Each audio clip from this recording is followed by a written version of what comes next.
So, since this is kind of the only way that you seem to want to communicate, here are a couple of things that I would like to share. You say that I'm not acknowledging or taking responsibility for you saying that you're hurt, and you've now explained some of the reasons of why you're hurt. You've brought up my communication to you with Winnie. You've brought up Axel 9 years ago, that you felt pressure and disrespected because I was trying to get him at 7 weeks. What you need to understand, Ruth, is yes, I'm a strong personality. I own the fact that I know I can be bossy, I can be pushy, I can even be manipulative and very strong-minded. What my friends and the people that love me recognize is that, for one, when I am being that way, I don't necessarily recognize that I am being that way in the moment, because it's never my intention to make someone feel disrespected. It's never my intention to make someone feel pressured. That's never where I'm coming from. I'm just a bit stuck in my own head in the moment because I want what I want. And I'm used to getting what I want. So people, I think, like yourself, even Jason, I can remember and see, that do not have the ability to say what they need to say when they need to say it. They don't have the ability to stand up and speak their mind. Um, you know, I don't read minds. So if the person isn't capable of standing up to me and saying, Isabel, no, no, I'm not doing that. Or I'm not comfortable with that. Or Isabel, stop, you're being pushy, you're being bossy, back off. Which is what my friends and the people that are in my life are able to do. Because that's what I need. I need someone in the moment to let me know that, hey, I'm being too pushy. You don't have the ability to do that. Now, I own the way that I am. I don't make any apologies for it. It's the way that I am. Like I said, I don't realize when I'm doing it. So it's helpful when somebody can stand up to me. You now need to own the fact that you're insecure. You lack a lot of confidence. And that creates problems in our relationship because you don't have the ability to stand up to me. But you don't own that. You want to blame me. So you don't say what you need to say. You hang on to that hurt. You hang on to the resentment that you went along with something that you weren't okay with, i.e. Axel, that I now find out 9 years later. Never had any idea. You agreed to something. You need to own that. That's on you. That's not on me, Ruth. I'm sorry. That is not on me. I was not disrespecting you as a breeder. I do know that getting a puppy that only has one litter mate at 7 weeks old is not a big deal. But whatever. You felt the way that you felt. It was your puppy. You had every right to say, no, Isabel, you're not getting him till 8 weeks, and that's the end of story. Take it or leave it. But you can't do that. You're a people pleaser. That comes from insecurities inside of you, to need to want to please people. But along with that comes the outcome that you need to live with that consequence, because you don't have the capability of saying what you need to say. You can't be resentful. That's what Jason did to me. He was resentful for the choices that he made. He said yes. He agreed. He went along while being quiet, and then he grew to be resentful. Well, I'm sorry, but that isn't fair. That's not okay. You don't put that on someone else. If you can't say no, if you can't say you're not okay with something and stand up for yourself, for your thoughts, for your feelings, and voice them, that's something you need to work on. That's not the other person's fault. I'm fully capable of telling somebody when I'm not okay with something. And I'm not going to say yes when I mean no. End of story. And if the person doesn't like it, or they're pissed off at me, oh well. I'm going to be true to who I am. I'm going to not bullshit. I'm upfront. I'm honest. So it's a lack of honesty on your part. And it's insecurity. It's a lack of confidence on your part. And that is your cross to bear. That is something for you to work on. That's not for you to project onto me now, saying that you need to be cautious because you feel that I'm manipulating you. As far as Winnie, I wasn't manipulating you. I was truly re-inspired. A fire got re-woken up in me.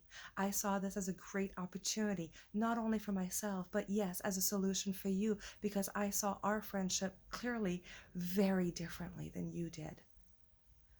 I thought we had a great partnership. We co-owned a bitch together already, so I don't know what you're talking about. We had Dara. Maybe you forget about her because you weren't emotionally invested in that dog. You couldn't have cared less. But that's not how it was for me at all. So I saw that as a great partnership. I thought that after 16 years, I had proven myself to you in the dog world that I was a great dog owner and that I would always do right. And you retaining half ownership means that any breeding, your signature needs to be on it. But your, again, lack of ability to stand up to me is what causes the problem.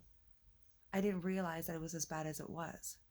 So when I approached you about Winnie, I had it in my head, absolutely, that this was a win-win, that this was great.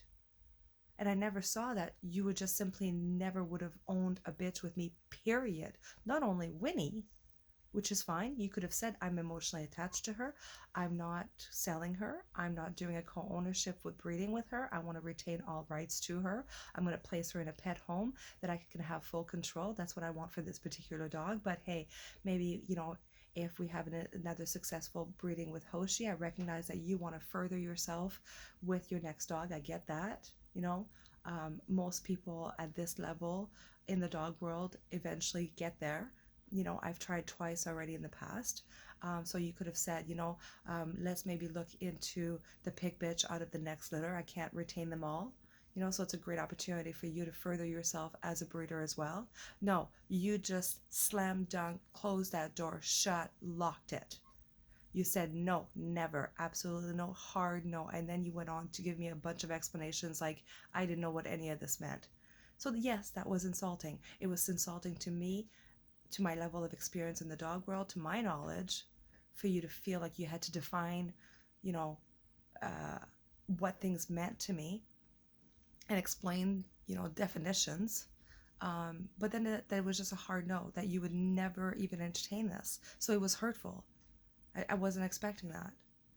And then I tried to explain to you how I felt, that I'm good enough for all kinds of different things with you. And yes, I do feel used because you've got no problems, letting me do everything else for you, but you won't trust me to co-own or even sell me a bitch.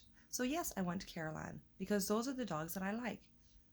Not, it wasn't to hurt you and being malicious. It was to show you, first of all, that you have a problem with giving me my next dog, but other breeders don't. Not a problem. Not even a hesitation in giving me breeding rights and show rights. No, sure, no problem. Totally trust you with one of my dogs. Heartbeat. But it was also because it's the lines and it's the dogs that I want. I am entitled to that. There are other breeders out there that do have, out of Petra, there's only one breeding left, she said. So yes, that's what I've owned for the last 15 years or whatever. So that's what I want again. There's nothing wrong with that. And again, you're being resentful. Everything is resentment with you. And I don't do resentment. People need to deal with their issues right away and move on, but you're not. You're holding on to grudges and hurt, and you're not moving on. And that's very different from me. I'm sorry. I know, Axel. So that's that with, as far as the Caroline thing. And I'm sorry that you can't recognize, again, where I'm coming from. And your behavior, by the way, at the dog show, I never, ever, ever in a million years would have treated a friend that way. You can say whatever you want for an excuse, Ruth, as far as, oh, I'm single-minded and I was focused on this. And I gave you 2 opportunities showing you that I was reaching out. And you, the first one, replied, hi. So I thought, okay, maybe she'll approach me later on when things are quieter at the end of her day. No. I tried to stop you a second time where you by yourself to let you know, like, hey, you're not talking to me? Like, whoa. And again, blew me off. So I thought, okay, maybe that night I'll get a message from her. I'll get something. Nothing. The next day I left it alone to see if, again, you would approach me somehow, say, hey, Isabel, I know we need to talk. Nice to see you here. Puppy looks great, blah, blah, blah. Like, what are you doing here? Like, something, some kind of casual conversation. You completely ignored me. Not only did you ignore me, but you didn't even make eye contact or acknowledge my presence. You treated me, Ruth, like a complete fucking stranger. I don't even treat acquaintances as badly as you treated me. And you have no idea. That blew me away. So yes, that night I unfriended you, and that was it. That was it. So I was very surprised a week and a half later to get an email from you. But that's unacceptable. We are adults, and you've been my friend for 16 years, and you are going to act like you don't even know me? So that's where I'm at. And you clearly don't understand my intentions and my heart, that I never come at anything with the intention to hurt. I am an honest and upfront person. I can speak my mind. If I'm not okay, I will say it. If I get pushy and bossy, I don't mean to, but I do need people in my life that have the ability to tell me to back off. And right now, my circle, everybody in my life, they do have the ability to do that. They are stronger. They're not pushovers. Jason was a pushover. He was a coward. He doesn't speak his mind. He avoids conflict at all costs, but then is resentful. Grows to be resentful because of it. Well, that's on him. That's his baggage to carry. And same with you, Ruth. I'm sorry, but that is your baggage to carry and for you to resolve. If you don't have the ability to stand up for yourself, that I'm not carrying that for you. That isn't my fault.